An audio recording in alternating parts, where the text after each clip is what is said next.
So we've got the master cylinder off on David's Mustang, and you can see how much leaking we've had. Holy moly.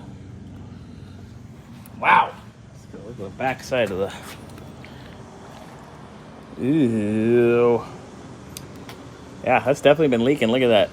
See all the gunk around. All the schmutz. The schmutz. The schmutz. Lots of schmutz. Haven't heard that word.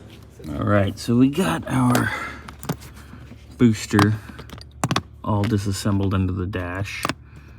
We've got our 4 nuts that retain it.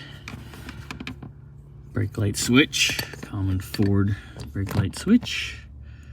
The pin, the bushing, the other bushing, all the fun stuff. Quick, easy. Everything's undone, so now we're gonna pull it out. You can see it up there. Hello. All right, so we've wrestled out our old booster, which has been pretty gross. Ugh.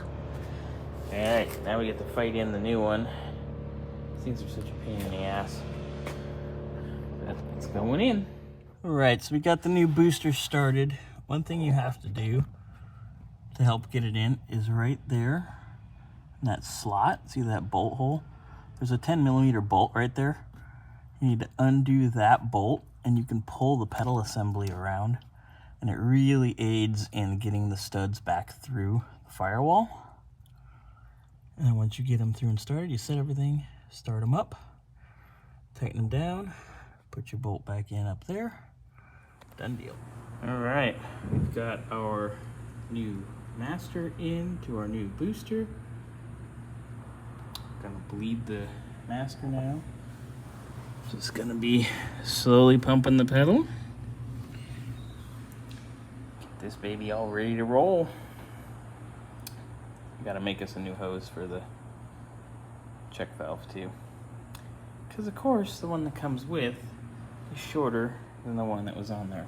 Driving her around. Mustang feels good.